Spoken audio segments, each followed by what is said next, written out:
Halo sahabat, jumpa lagi dengan Anton Anzati Rasional. Kali ini saya persembahkan sebuah video motivasi, paradigma bisnis dan pekerja. Mengisahkan dua pemuda Bang Ota dan Bang Oto, yang menggambarkan kekuatan otot dan otak. Selamat menyaksikan, dan jangan lupa like, komen, dan subscribe agar tidak ketinggalan info-info bermanfaat lainnya, tentang perkembangan informasi bisnis digital dan motivasi dari kami Anton Anzati Rasional. Terima kasih. Alkisah, di sebuah desa, hiduplah dua orang pemuda yang bersahabat. Dua pemuda tersebut sangat antusias untuk mempunyai kehidupan yang lebih baik di masa yang akan datang. Keduanya sedang menceritakan tentang lowongan pekerjaan. Mereka berdua tidak takut kerja keras atau rintangan apapun, yang penting impiannya akan segera terwujud. Setelah melalui pencarian yang panjang, akhirnya dua pemuda tersebut menemukan apa yang mereka cari, yaitu pekerjaan. Mereka berdua diterima untuk bekerja sebagai pengangkut air, dengan menggunakan ember, dari sebuah danau di desa sebelah, ke sebuah penampungan di desa yang lainnya, dengan bayaran per ember sekian rupiah. Dan mulailah mereka bekerja, dengan penuh semangat, mereka bekerja terkadang lupa waktu, yang mereka pikirkan adalah kehidupan yang lebih baik, di masa yang akan datang.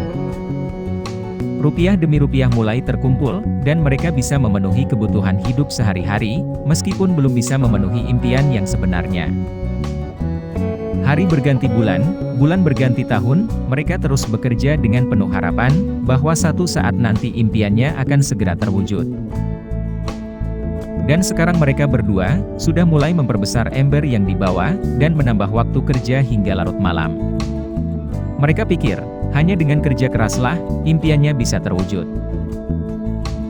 Sampai suatu ketika, Bang Ota mulai berpikir, bahwa dengan terus-terusan bekerja seperti itu, tidak akan ada ujungnya, penghasilan yang didapat, ternyata hanya bisa memenuhi kebutuhan hidup standar saja. Bang Ota punya gagasan, yaitu ingin membuat saluran air, dari desa tempat air ke desa yang memerlukan air tersebut. Diceritakannya lah kepada Bang Oto, gagasannya tersebut, namun Bang Oto malah mentertawakannya, karena dianggap itu satu gagasan gila, dan tidak mungkin dilakukan. Akhirnya Bang Ota tetap melakukan rencananya untuk membuat sebuah saluran air, yang akan menghubungkan dari desa yang satu ke desa yang lainnya. Sehari-hari dia tetap melakukan pekerjaannya sebagai pengangkut ember, tapi di waktu luang seperti malam hari atau Sabtu Minggu dia lakukan pekerjaannya sebagai pembuat saluran air. Dia tetap lakukan meskipun banyak yang mencemooh, bahkan ada juga yang menganggapnya gila, karena melakukan sesuatu yang tidak mungkin dilakukan. Bang Ota berpikir bila salurannya selesai, maka dia tidak lagi harus mengangkut ember, akan tetapi penghasilannya akan terus mengalir tanpa harus bersusah payah mengeluarkan waktu dan tenaga. Sementara itu karena Bang Oto merasa dirinya mampu, dan fisik jauh lebih kuat daripada Bang Ota, dia lebih kerja keras lagi mengangkut ember. Waktu ditambah hingga larut malam, ember pun diperbesar.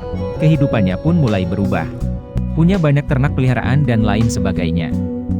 Hingga satu ketika Bang Oto jatuh sakit karena faktor usia dan kelelahan bekerja.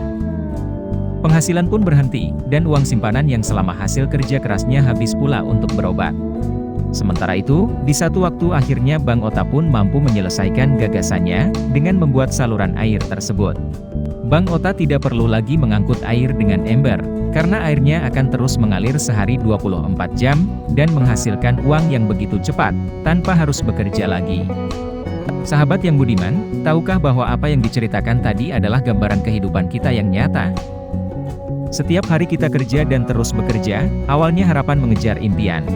Tapi akhirnya, terjebak bertahun-tahun bekerja, dengan kehidupan yang sangat standar, mengejar kebutuhan hidup, bukan keinginan atau impian. Menambah ember adalah menambah pekerjaan, apakah itu naik jabatan atau freelance di tempat lain. Menambah waktu, adalah kerja lembur demi mendapatkan penghasilan tambahan. Apa yang dilakukan semua dibarter dengan waktu, lebih banyak waktu yang digunakan, maka akan menambah penghasilan. Tapi bagaimana bila sudah tidak bisa lagi bekerja? Bagaimana dengan Anda? Cara mana yang akan Anda pilih? Bila Anda belum menemukan jawabannya, coba ikuti beberapa pertanyaan berikut ini. Apakah Anda mempunyai penghasilan yang datang 24 jam dengan atau tanpa harus bekerja? Apakah Anda mengandalkan tenaga Anda sendiri, atau Anda sudah mempunyai sistem yang tepat untuk menghasilkan income? Apakah income Anda tetap mengalir terus-menerus meskipun Anda sudah tiada? Apakah Anda bisa berhenti kerja kapan saja Anda inginkan tetapi penghasilan Anda tetap mengalir? Bila Anda sekarang berhenti bekerja, apakah Anda bisa bertahan 1 tahun tanpa penghasilan? Sahabat yang budiman, bila Anda tertarik untuk mendapatkan passive income seperti yang dilakukan Bang Ota tadi, silahkan hubungi yang kirim video ini. Karena kami punya sebuah sistem yang memungkinkan berpenghasilan passive income dengan konsep yang sangat sederhana, tapi memungkinkan Anda berpeluang punya potensi income signifikan. Kami tunggu kontak Anda, terima kasih.